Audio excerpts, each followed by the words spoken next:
那就还有我。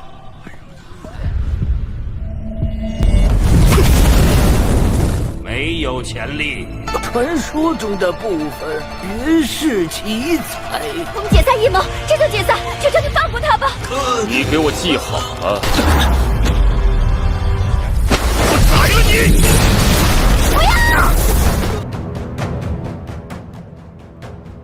Kembali lagi bersama Bang Jago. Seperti biasa, Mimin selalu mendoakan kalian semoga selalu dalam keadaan sehat dan dalam kondisi terbaik ya. Di video kali ini Mimin akan menceritakan sebuah donghua series lagi. Tak berlama-lama, langsung saja kita masuk ke isi ceritanya.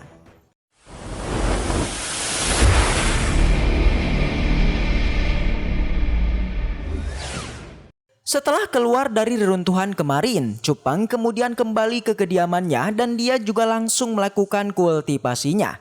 Dia terlihat menyerap beberapa pil yang telah ia dapatkan untuk memperkuat kekuatannya. Satu persatu pilnya dia rubah menjadi sebuah gumpalan energi dan langsung dimasukkan pada tubuhnya. Yang jelas saja seperti diketahui di tubuh Cupang ini terdapat satu sosok naga yang sangatlah kuat. Setelah memasukkan salah satunya, sang naga pun seketika terbangun dan hal itu membuat pelatihan Cupang pun selesai.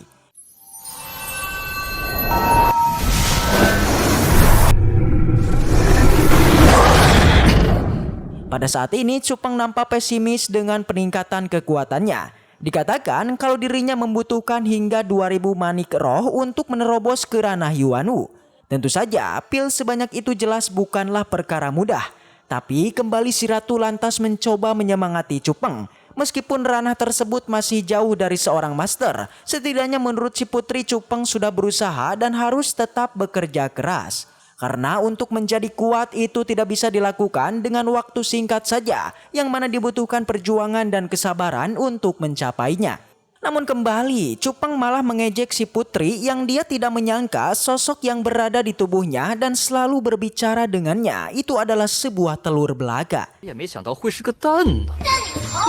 Sontak mendengar hal itu si putri menjadi kesal dan menjelaskan kalau kekuatannya menjadi lemah karena kekuatan Cupang yang juga lemah.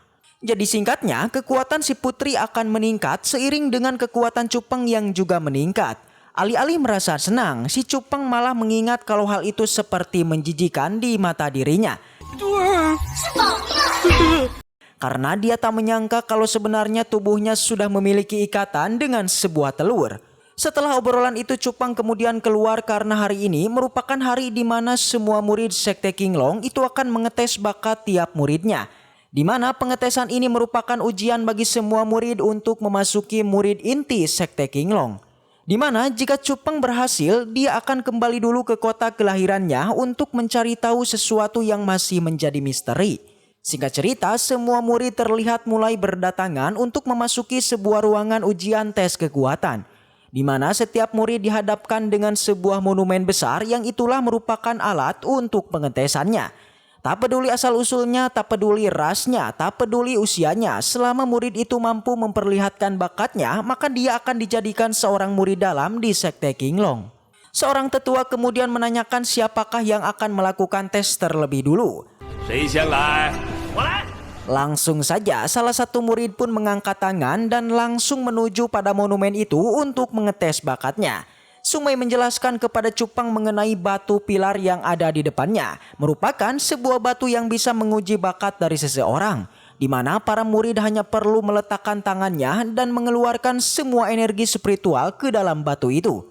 Dan jadinya maka potensi dari para murid itu akan langsung terlihat. Seorang murid pertama kali mengetes kekuatannya tapi dia itu gagal. Karena untuk bisa lulus tes menjadi murid inti maka standarnya para murid harus menunjukkan warna kuning pada batu tersebut. Semua murid menertawakannya karena dia hanya mampu memunculkan hanya hijau saja atau tingkat paling rendah.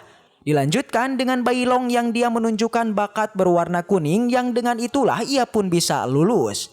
Dilanjutkan dengan kembarannya Baihu, dia juga lulus. Dilanjutkan dengan Cuyu, Jian Pengyi yang juga telah berhasil lulus karena mereka mampu menampilkan cahaya kuning pada batu itu.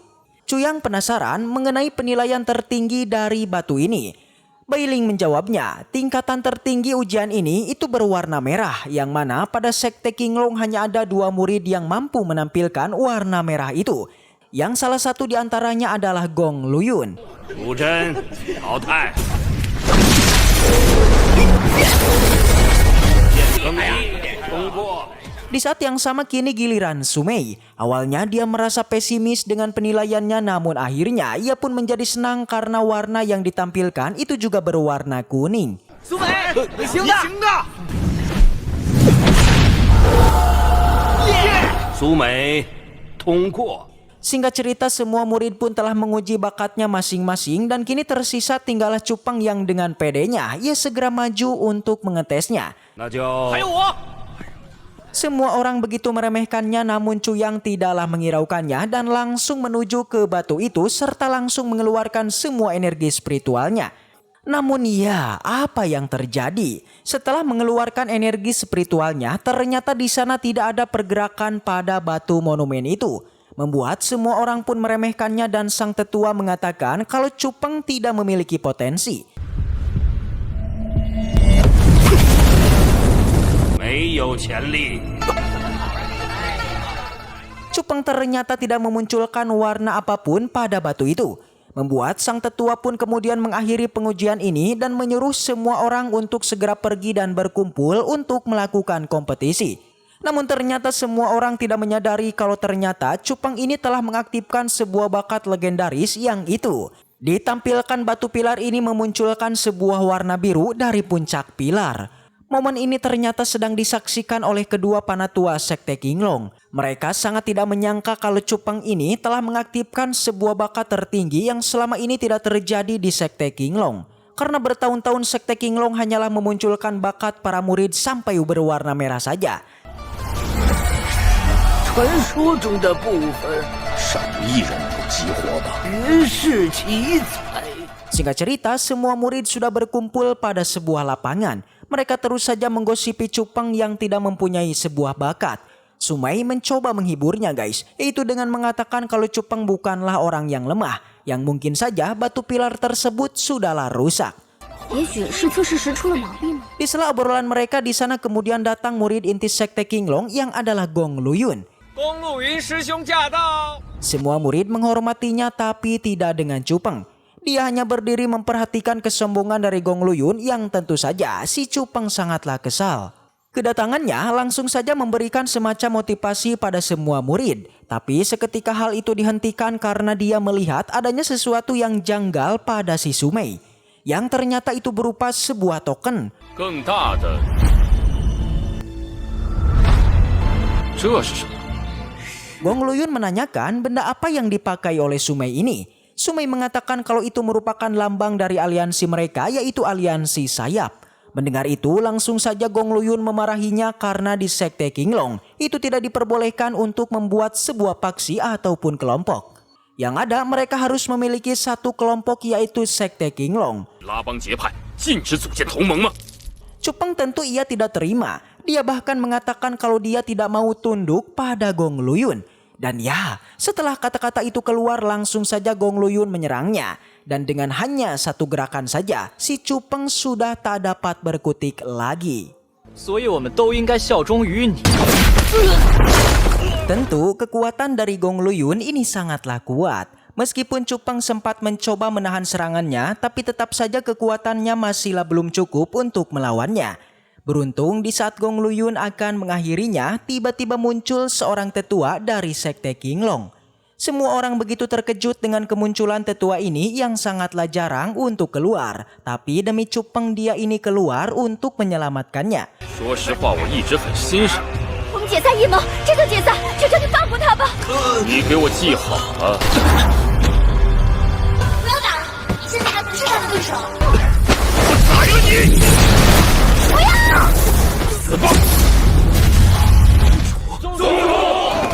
Semua murid langsung saja menghormatinya.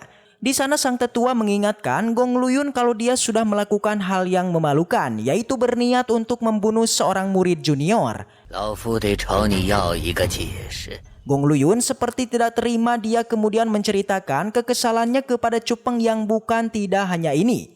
Di mana di tempo lalu Cupeng sudah melukai Liu Mang dan juga Zhou Yuan di tempo lalu. Jadinya Gong Luyun meminta untuk menghukum Cupeng karena perbuatannya ini.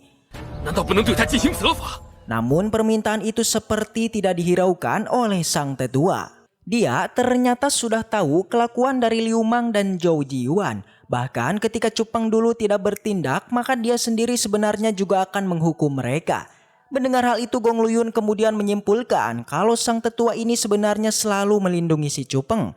Sang tetua mengatakan kalau dirinya hanya ingin melindungi bibit yang bagus yang sudah jelas dia akan melindunginya. Sontak Gong Luyun kembali beraksi. Dia tak menyangka kalau tetua ini menganggap si Cupeng merupakan seorang jenius yang sebenarnya di ujian tadi dia tidaklah memiliki potensi. Namun sang tetua tidaklah memberitahukan apa yang sebenarnya terjadi tadi. Yang ada dia kemudian mengatakan kalau dalam 10 tahun lagi maka si Cupeng akan melampauinya. Tapi waktu itu terlalu lama. Cupeng mengatakan bukan 10 tahun, melainkan dengan waktu 1 tahun saja dirinya akan mengalahkannya. Semua orang tak terkecuali sang tetua itu menjadi kaget bukan kepalang ya. Cuyang kembali menegaskan yakni dalam 1 tahun dia tidak hanya mengalahkan Gong Luyun, melainkan dia juga akan mengkudeta posisinya sebagai ketua dari murid dalam.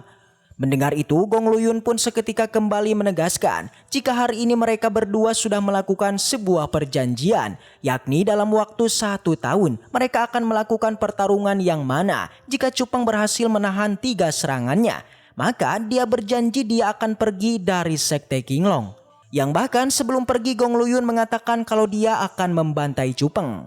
不想一个好苗子，10年之后1年足矣。你说什么？够久了。只要你能扛得住我3招，拱手让人了。我与楚风定下生死局，公路云便自刎于此。我要宰了你！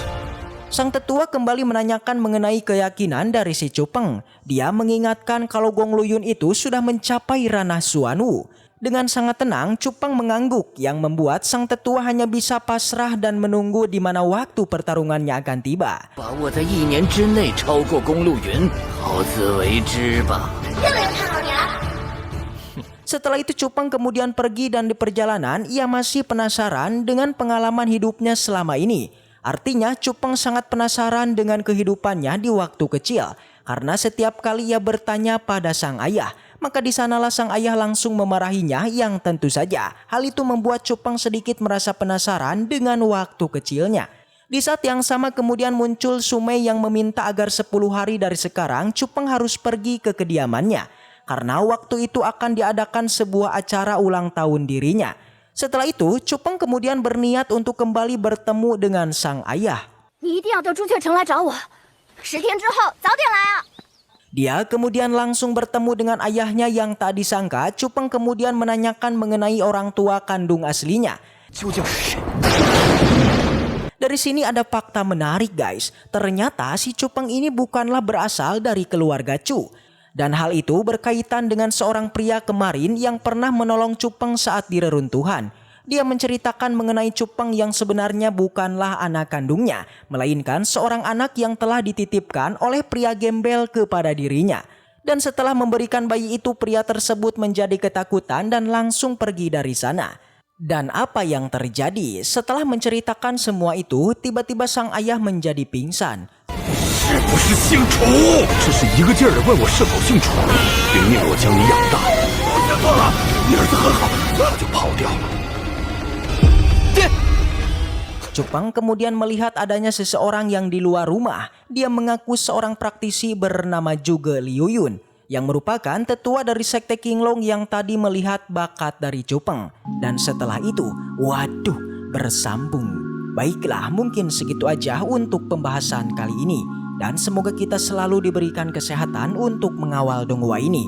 Dan sampai jumpa di video selanjutnya.